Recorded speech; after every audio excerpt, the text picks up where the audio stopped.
आज कोणतरी उठतो म्हणे लई मोठा नेता आलाय, आणि काही ज्या नेत्याच्या नेत्याला कपडे काढून आम्ही कुठं पाठवलं तुम्ही सगळ्यांनी बघितलंय. नका आम्ही बुरा मागचा आमदार आहे, बस फिरायला लागली तर तिला वाटतंय माझ्या गळ्यातच काय नाही. जेव्हा ती ही सडा देऊन बाजून जाते तेव्हा कळते की नक्की काहीतरी मला बांधून ठेवलंय, त्याला कळतच नाही नक्की. त्यामुळे काळजी करू नका. मला कोणीतरी सांगितलं की ते अयोध्येला आणि कुठं तरी काशीला न्यायचं. बरं आहे बाबा, चांगलं आहे. मी त्यांना म्हणलं, दादा नाही बोललो त्याच्यात आपली 1,500ची पहिली ट्रेन तरी बुक कर उद्या सकाळी, आणि आपली परवा दिवशी माणसं 1,500 घेऊन जा, न करता घेऊन जा. त्याला 4 लिहिली, आपण 8,000 द्यायची. आपलं ठरलंय की नाही, 1 2 4. तर बघा, आम्ही पुराच्या मागे असायचो दादा, आम्ही 3 पाणी खायला बसायचो.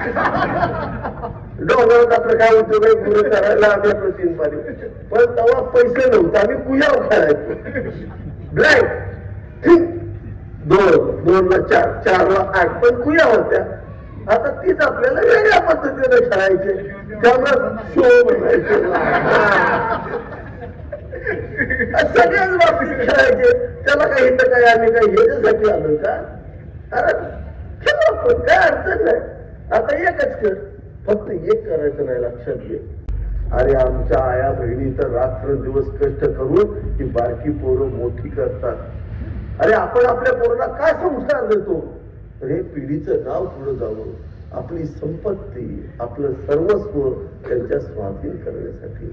21व्या वर्षी जे ज्ञानेश्वरी वाचणारं पोरग आहे ते गोव्याला जाऊन त्या नालायक खुर्च्या, मी आता बोलतो वेळ आली की गोव्याला पोरण येतं, एकदा दाखवतोच त्याला. महेश शिंदे व्यसनमुक्तीसाठी रात्रंदिवस प्रयत्न करतो, लक्षात घ्या. मी बंडा तात्यांचा शिष्य आहे. आम्ही डाऊचं आंदोलन झालं ना, सगळी झोडपून काढली होती. वेळ आली की मी दाखवतो काय असतो राजू महेश शिंदे काय ते दाखवतोय त्यांना. अरे आम्ही कष्ट करून ह्या पोरांना चांगलं करण्याचा प्रयत्न करतोय, आणि याला लाजा वाटायला पाहिजे की आमची पोरं गोव्याच्या क्रूज मध्ये नेऊन त्या ठिकाणी चुकीच्या बायका त्यांच्याबरोबर रात्रभर ठेवल्या जातात. इतकं खालच्या दर्जाचं राजकारण ह्या यशवंतराव चव्हाण साहेबांच्या जिल्ह्यामध्ये होऊ शकतं. आणि आपण म्हणताय फार मोठा माणूस. अरे कुठला मोठा माणूस? माणूस मोठा विचारानं असतो, लक्षात घ्या. ज्या माणसाच्या विचारानं समाज उंचीवरती पोहोचतो, ज्या माणसाच्या विचारानं एखाद्या व्यक्तीचं अर्थकारण बदलतं, त्याचं कुटुंब सुखी होतं, तो माणूस मोठा असतो, लक्षात घ्या. असली माणसं कधी मोठी असू शकत कोणतरी येतो. खरं तर इलेक्शन पण असं मस्त मजा चालली आहे इथं. गडी बऱ्याच दिवसापासून इथं व्यायाम करायला सुरुवात केली आहे, पण आता ढेपाळ्यात वाटतंय मला जरा. आज गणपतीपासून त्यांनी सुरुवात केली, आपण दुर्गादेवीपासून सुरुवात केली. त्यामुळं या ठिकाणी आज राजू भोसले सुद्धा कुठंही आपल्याला कमी पडणार नाही. फक्त हा पण माणूस संत मार्गातला आहे, त्यामुळे जसं मागाशी आमदार महेशदादांनी सांगितलं तसं गोव्या बिव्याला ट्रिप अजिबात नेणार नाही. मग मत 4 कमी पडली तरी चालतील, पण आम्हाला समाज वेगळावायचा नाही.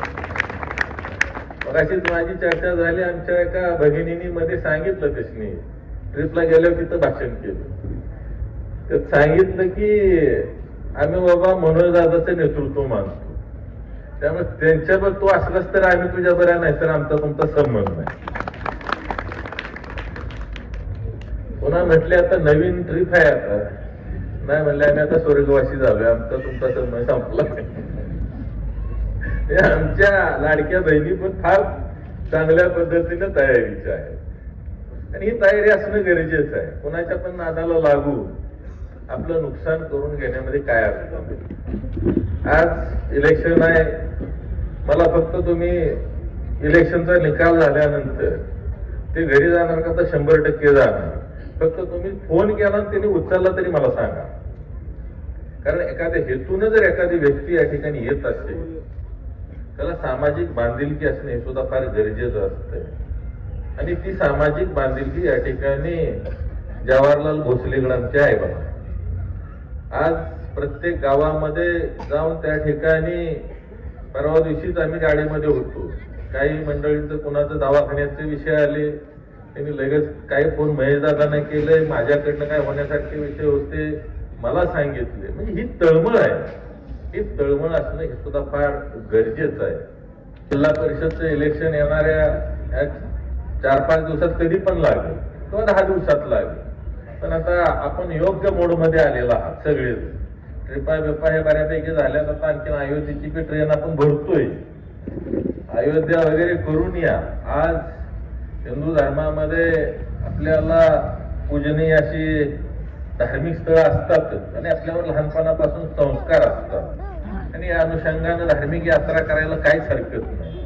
पण आज आपण या ठिकाणी आपली पुढची पिढी वाम मार्गाला लागता कामा नये ह्याची सुद्धा तेवढीच काळजी घेतली पाहिजे. आणि त्या अनुषंगानं चुकीचं कुठलीही गोष्ट आपल्या उमेदवारांच्या माध्यमातून किंवा आमच्या माध्यमातून होणार नाही हे या ठिकाणी आपल्याला सांगतो.